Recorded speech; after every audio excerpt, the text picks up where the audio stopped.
እቺ ሴት ባሏ የገዛላት እጅግ ዘመናዊ መኪና ከልጇ ጋር የምትሰቃይበት መሆኑን አንድም ቀን አስባ አታውቅም።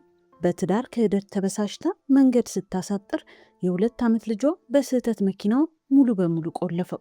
አየር በሌለውና ፀሐይ በሚያቃጥለው በረሃ ውስጥ ይህ የታመመ ሕፃን ልጅ ምንም ይሆን ይመስላችኋል? እንኳን ወደ ዮዮ ሪካፕ በደህና መጣችሁ። ዛሬ እጅግ ልብ አንጠልጣይና አስጨናቂ የሆነውን ሞኖሊት የተባለውን በ2016 የወጣ ቆንጆ ፊልም ይዘንላችሁ መጥተናል። ወደ ሪካፑ ከመግባታችን በፊት ሰብስክራይብ ማድረጉን አይርሱ።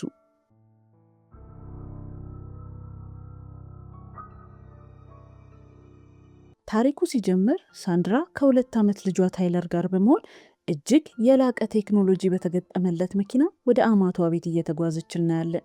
ይህ መኪና በባለቤቷ ካርል የተሰጣት ስጦታ ሲሆን ስሙ ሞኖሊት ይባላል። ጉዟቸው በጣም ረጅም ስለነበር በመንገድ ላይ የዚህን አዲስ መኪና ልዩ ገጽታዎች መፈተሽ ጀመረች። የመኪናው አርቲፊሻል ኢንተለጀንስ ወይም ስካይ አይ እጅግ በጣም የላቀ መሆኑን ተገነዘበች። ገጽታዎቹን እየመረመረች የመኪናው ያለፉ የጉዞ መረጃዎች ስትመለከት ከሷ በፊት ባለቤቷ ካርል በመኪናው ተጉዞበት እንደነበር አወቀች። ከሲስተሙ የጉዞ መዝገብ ላይ እንደተረዳችው ካርል ከተወሰኑ ጓደኞች ጋር ወደ አንድ ሆቴል ሄዶበታል። በዚያን ጊዜ አንድ ሴትም በመኪና ውስጥ አብራቸው ነበረች። ይህንን ስታይ ሳንድራ ባሏን መጠራጠር ጀመረች። በዚህ ሀሳብ ላይ ሆና ልክ በዚያኑ ቅጽበት የካርል ቪዲዮ ጥሪ በመኪናው ስክሪን ገጽ ላይ መጣ። ጥሪውን ስታነሳው ካርል መኪናው ልዩ የሆነ መተግበሪያ እንዳለውና ስሙም ልክ እንደ መኪናው ሞኖሊት እንደሚባል ነገራት። ከዛም ይህንን መተግበሪያ ስልክሽ ላይ ስለጫንኩልሽ አሁን ሙሉም መኪና ከስልክሽ ላይ ሆነሽ በቀላሉ መቆጣጠር ትችያለሽ አላት። ንግግራቸው ገና ሳያበቃ በዚያኑ ቅጽበት ካርል ያረፈበት የሆቴል ክፍል በር ተንኳኳ። የበሩን መንኳኳት ድምፅ ሲሰማ ወዲያውኑ ጥሪውን አቋርጦ በሩን ለመክፈት ሄደ። ካርል ጥሪውን በዚህ መልኩ በችኮላ ከዘጋው በኋላ የሳንድራ ጥርጣሬ አሁን ሙሉ በሙሉ ወደ እምነት ተቀየረ።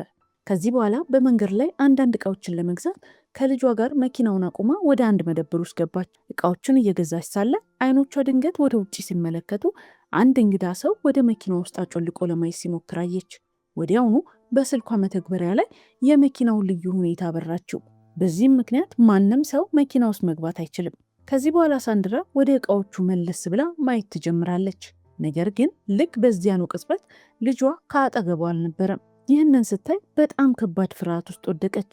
ምክንያቱም ልጇ የአስም በሽታ አለበት። በድንጋጤ ውስጥ ሆና እሱን ፍለጋ ወደ ውጭ ሮጠች። ከዚያም ወጣት ሴቶች ከበውት ከእነሱ ጋር መኪና ውስጥ እየተጫወተ አገኘችው። በዚያን ጊዜ ሳንድራ በልጆቹ ላይ በጣም ተናደደችና ያልሆነ ቃላትን ትናገራቸው ጀመር። የእሷን ቃላት ሲሰሙ እነዚያ ልጃገረዶችም በንዴት ወደ እሷ መምጣት ጀመሩ። ይህን ስታይ ወዲያውኑ ልጇን ይዛ በፍጥነት መኪናዋ ውስጥ ገባች። ከዚያም የመኪናውን እጅግ አደገኛ መቆጣጠሪያ ያበራችው እና ልጇን ይዛ ከዚያ ቦታ ሄደች። ይህ ሁኔታ ምን ያህል አደገኛ እንደሆነ ወደፊት ትረዳላችሁ። ከዚህ በኋላ ሳንድራ ለቅርብ ጓደኛዋ ደወለች። እያወሩ ሳለ ጓደኛዋ በዚህ ሰዓት ሆቴል ውስጥ እንዳለች ነገረቻት። ይህን ስትሰማ በዚህ ሰዓት የቅርብ ጓደኛዋ ከባለቤቷ ካርል ጋር በዚያ ሆቴል ውስጥ እንዳለች ጠረጠረች። ምክንያቱም በዛ ስልክ እያወሩ ሳሉ በጓደኛዋ ክፍል ውስጥ ሌላ ሰው አብሮ እንዳለ ድምፅ ሰምታ ነበር። እናም ለቅርብ ጓደኛዋ በክፍል ውስጥ አብሯት ያለውን ሰው ፊት እንድታሳያት ነገረቻት። ነገር ግን እሷ ፊቱን ሳታሳያት በድንጋጤ ስልኩን ዘጋችው። ይህን ሁሉ ስታይ የሳንድራ ጥርጣሬ አሁን ይበልጥ ጨመረ። እየተጓዘች ሳለ አማቷ ቤት ደረሰች። ነገር ግን ወደ ቤት ውስጥ ከመግባት ይልቅ ባለቤቷ ካርል ያለበት ሆቴል ቀጥታ በመሄድ ሁለቱንም እጅ ከፍንጅ ለመያዝ ወሰነች። ይህን እያሰበች መኪናዋን በከፍተኛ ፍጥነት ወደ ሆቴሉ ነዳችው። በመንገድ ላይ የመኪናው ኤአይ ሲስተም ከፊት አደጋ መድረሱና ሌላ መንገድ መቀየር እንዳለባት አስጠነቅቃት። ነገር ግን በምንም መንገድ በተሻለ ፍጥነት ወደ ሆቴሉ የመድረስ ፍላጎት አእምሯ ላይ ነክሶ ስለነበር የመኪናውን ስማርት ሲስተም እዚያ ለመድረስ እጅግ አጭር የሆነውን አቋራጭ መንገድ እንዲነግራት አዘዘችው። ከዚህ በኋላ መኪናው ወደዚህ አቋራጭ መንገድ መራት። ይህም መንገድ እጅግ በጣም ጭር ያለና ሰው የማይገኝበት መንገድ ነበር። በአካባቢው ላይ በጣም ከባድ ጨለማ ስለነበር ወደ ውጪ ምንም ነገር በደንብ ማየት አትችልም። በዚያን ጊዜ በከፍተኛ ጭንቀትና ንዴት ውስጥ ስለነበረች መኪናዋን እየነዳች ሲጋራ ለኮሰች። ነገር ግን በሲጋራው ጭስ ምክንያት የመኪናው ኤአይ ሲስተም በመኪናው ውስጥ እሳት የተነሳ መሰለው። ስለዚህ ወዲያውኑ የመኪናው የአደጋ ጊዜ ሁኔታ ወይም ኢመርጀንሲ ሞዱን አበራው። ሳንድራ ለሲስተሙ በመናገር ያበራችው ሲጋራ ብቻ መሆኑን ለማስረዳት ብዙ ሞከረች። ነገር ግን ያ ማሽን የእሷን ቃላት ጨርሶ ሊረዳ አልቻለም። በነገሩ ተበሳሽታ የኤአይ ሲስተሙን አጠፋችውና የመኪናውን ሙሉ ቁጥጥር በገዛ እጇ አደረገች። በዚያ ጭር ባለ መንገድ ላይ ወደፊት እየተጓዘች ሳለ ልጇ የአስም በሽታ ስለነበረበት የሲጋራውን ጭስ ጨርሶ መቋቋም አቅቶት ማሳል ጀመረ። ይህን ስታይ ሳንድራ ወዲያውኑ ሲጋራውን ወደ ውጭ ጣለችው። በጭሱ ምክንያት ግን ልጇ አለቀሰ። ስለዚህ ማልቀሱን እንዲያቆም ዞራ የሞባይል ስልኳን ሰጠችው። በድንገት በጨለማው ውስጥ አንድ እንስሳ ከመኪናው ፊት መጣና ከባድ ግጭት ተፈጠረ። ወዲያውኑ ፍሬም በመያዝ መኪናዋን አቆመች። ምንም እንኳን የእሷ ሞኖሊት መኪና በጣም ጠንካራ ከመሆኑ የተነሳ ከከፍተኛ ተራራ ላይ ቢወድቅም ውስጥ የተቀመጠው ሰው ምንም አይሆንም ነበር። መኪናው አሁን በእሷ እጅ መቆጣጠሪያ ላይ ስለነበር ምን እንደተፈጠረ ማየት ፈለገች። ከመኪናዋ በታች የገባው ነገር ምን እንደሆነ ለማየት የመኪናውን በር ከፍታ ወደ ውጭ ወጣች። ከፊት ሄዳ ወደ ታች ስትመለከት አንድ አጋዘን ከመኪናዋ በታች እንደገባ አየች። በዚህ መሃል በመኪናዋ ውስጥ የ2 ዓመት ልጇ በስልክ እየተጫወተ ሳያስበው በስልክ ውስጥ ያለውን የሞኖሊት መተግበሪያ ከፈተው። እናም በስህተት የመኪናውን ቮልት ሞድ ወዲያውኑ አበራው። የዚህ ቮልት ሞድ መብራት መኪናዋ ሙሉ በሙሉ እንዲቆለፍ ያደርገዋል። አሁን ማንም ሰው ከውጪ ወደ መኪና ውስጥ መግባት አይችልም። ሳንድራ ከመኪናው ውጪ ቆማ በሩን ለመክፈት ስትሞክር ግን ሙሉ በሙሉ ተቆልፏል። በመስኮቱ በኩል ወደ ውስጥ ስትመለከት ልጇ አሁንም ያንን መተግበሪያ እንደከፈተ ተቀምጦ ነበር። በድንጋጤ ውስጥ ሆና ያንን ቁልፍ በመጫን ቮልት ሞዱን እንዲያጠፋው ከመስኮት ውጪ በምልክት ብዙ ልታስረዳው ሞከረች። ነገር ግን እሱ ገና የ2 ዓመት ልጅ ስለነበር የእናቱን ምልክቶች ሊረዳ አልቻለም። እናም ልክ በዚያኑ ቅጽበት በድንገት የሞባይል ስልኩ ከእጁ አምልጦ ወደ ታች ወደቀ። ይህን ስታይ ሳንድራ ከውጭ ቆማ በጣም ተጨነቀች። ወዲያውኑ አንድ ከባድ ድንጋይ አንስታ የመኪናውን መስኮት በእሱ ለመስበር የተቻላትን ያህል መሞከር ጀመረች። ነገር ግን ይህ መኪና በዓለም ላይ እጅግ በጣም ጠንካራና ደህንነቱ የተጠበቀ መኪና ነው። ስለዚህ ምንም ያህል ብትመታውም በመስኮቱ ላይ አንድም ጭረት ሊታይ አልቻለም። ሳንድራ ሙሉ በሙሉ ተስፋ መቁረጥ ጀመረች። ልክ በዚያን ጊዜ በመጣችበት መንገድ ላይ የኤሌክትሪክ ኃይል ማመንጫ የሚመስል ቦታ አይታ እንደነበር አስታወሰች። እየሮጠች እርዳታ ለመጠየቅ ወደዚያ ቦታ ሄደች። ነገር ግን እዚያ ቦታ ምንም አይነት ሰው አልነበረም። ምንም እንኳን ግድግዳው ላይ የተገጠመ ስልክ ብታገኝም አንስታ ስታረጋግጠው ስልኩ የማይሰራ ነበር። በተስፋ መቁረጥ ውስጥ ሆና ሳንድራ ወደ መኪናዋ መመለስ ጀመረች። ነገር ግን በመንገድ ላይ ያለች በጨለማ ውስጥ አንድ አካል እየተከተላት እንደሆነ ተሰማት። በፍርሃት እየሮጠች ቀጥታ ወደ መኪናው አቅራቢያ በመሄድ ወደ ጣሪያው ላይ ወጣች። በአካባቢው ላይ የነበረው የዱር እንስሳም እሷን መከተሉን በቀላል የሚተው አልነበረም። በድንገት መኪናውን አጠቃው። በዚህም ምክንያት የመኪናው የደህንነት ደወል በከፍተኛ ድምፅ መጮህ ጀመረ። ይህን ሲሰማ ያ የዱር እንስሳ ፈርቶ ከዚያ ቦታ ሸሸ። በዚያኑ ሌሊት አማራጭ ስላልነበራት በመኪናው ጣሪያ ላይ ተኛች። በሚቀጥለው ቀን ጠዋት የሳንድራ አይኖች ሲከፈቱ ያለችበት ቦታ በጣም ጥልቅና ጭር ያለ በረሃ መሆኑን አየች።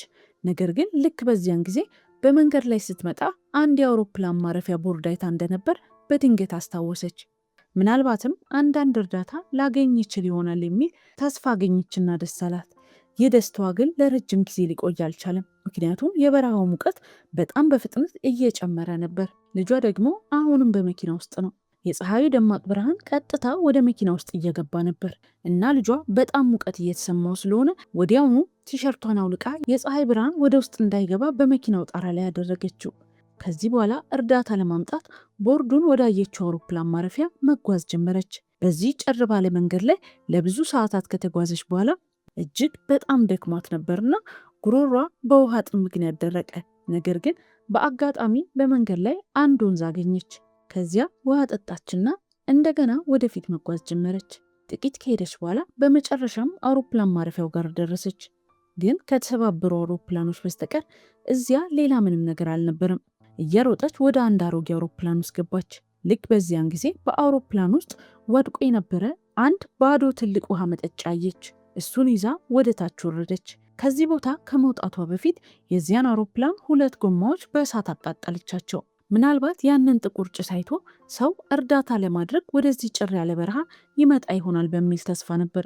ከዚህ በኋላ ያንን ባዶ ሃይላንድ ይዛ ወደዚያው ወንዝ ሄደች እና ውሃ ሞላችበት። ከዚያ ውሃውን ይዛ ወደ መኪናው አቅራቢያ ተመለሰች።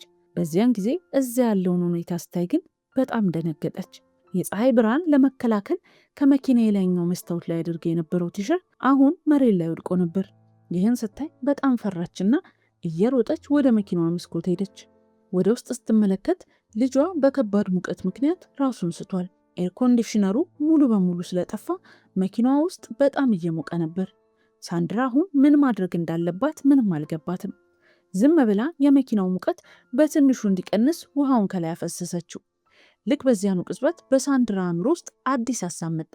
መኪናው አየር ወደ ውስጥ በሚያስገባበት በፊተኛው ክፍል ላይ የእሳት ጭስ ካደረገች ምናልባት የመኪናው ስማርት ሲስተም ያንን ጭስ ወደ ውጭ ለማውጣት በሩን በራሱ ይከፍት ይሆናል ብላ አሰበች። ይህም በማሰብ እዚያ ቦታ ላይ ጭስ አጨሰች። ነገር ግን የሆነው ነገር በሙሉ በተቃራኒው ነው። ጭሱ ወደ ውስጥ መግባት እንደጀመረ የመኪናው ኤአይ ያንን እንደ አደጋ በመቁጠር አየር ማናፈሻውን ዘጋው። አሁን ውስጥ ይገባ የነበረው ጥቂት አየር እንኳ ሙሉ በሙሉ ተቋረጠ። ይህን ስታይ ሳንድራ በጣም ደነገጠች። እንደ እብዶና የመኪናውን የላይኛውን ክፍል በያዘችው ብረት መምታት ጀመረች። ነገር ግን ይህ ምንም ጥቅም አልነበረው። ይህ መኪና በማንኛውም መንገድ ሊሰበር የማይችል እጅግ ጠንካራ መኪና ነበር። ሙሉ በሙሉ ተስፋ ቆርጣና አቅማታ እዚያው መሬት ላይ ተኛች።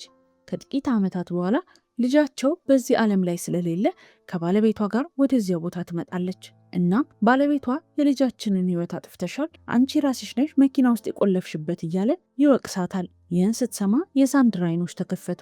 ይህ የእሷ ቅዠት ብቻ ነበር። ወዲያውኑ እየሮጠች ወደ መኪናዋ ሄደች። እናም በመስኮቱ በኩል ልጇን ተመለከተችው። አካሉ ሙሉ በሙሉ ዝም ያለ ነበር። የሞተ መስሏት ማልቀስ ጀመረች። በድንገት ግን የልጇ ጣቶች በትንሹ ሲንቀሳቀሱ አየች። ልጇ አሁንም በሕይወት አለ። ምንም እንኳን በሙቀቱና በአየር ማጣቱ ምክንያት ሁኔታው በጣም የከፋ ቢሆንም ነገር ግን የሳንድራ ችግሮች እዚህ ላይ አላበቁም። ልክ በዚያን ጊዜ አንድ የዱር ውሻ ወደ እሷ እየሮጠ መጣ። ከጥቃቱ ለመዳን መኪናዋ ላይ ለመውጣት ሞከረች። ነገር ግን የመኪናው ጣሪያ በጣም ሞቃት ስለነበር መውጣት አልቻለችም። ስለዚህ ወዲያውኑ ከመኪናው በታች ተኛች። የዱር ውሻው ሊያጠቃት ቢሞክርም ሳንድራ ጋር መድረስ አልቻለም ነበር። ከጥቂት ጊዜ በኋላ ሳንድራ ያ የዱር እንስሳ በእውነቱ እሷን ለመግደል ሳይሆን ያንን የሞተ አጋዘን ለመብላት እንደመጣ ገባት። እናም ሙሉ ጉልበቷን በማውጣት ያንን አጋዘን ገፍታ ከመኪናው ስር አወጣችው። አጋዘኑ ወደ ውጭ እንደወጣ የዱር ውሻው እሱን መብላት ጀመረ። ነገር ግን ሳንድራ ያንን አጋዘን ወደ ውጭ ባወጣችበት ቅጽበት መኪናዋ በቁልቁለቱ ምክንያት ወደ ኋላ መንሸራተት ጀመረ። ከመኪናው በስተጀርባ በጣም ጥልቅ ገደል ነበር። መኪናውን ለማስቆም በፍጥነት ሞከረች። ነገር ግን መኪናው ጨርሶ ሊቆም አልቻለም። እየተንሸራተተ ሲል ድንገት አንድ ድንጋይ ከጎማው በታች ገባና መኪናው ወደ እሱ ከመውደቅ ተረፈ። በዚያን ጊዜ አንድ እብድ ሀሳብ በአእምሮዋ መጣ። ይህንን መኪና እሷ ራሷ ገፍታ ወደ ገደሉ መጣል ነበር።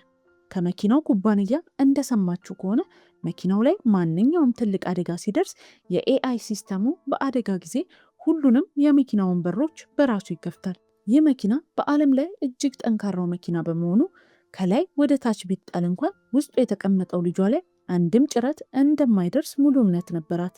በዚህም የመጨረሻ ተስፋ ላይ በመደገፍ ሳንድራ ከጎማው በታች ያለውን ድንጋይ መስበር ጀመረች እና ሙሉ ጉልበቷን ተጠቅማ መኪናውን ወደዚያ ጥልቅ ገደል ገፋችው።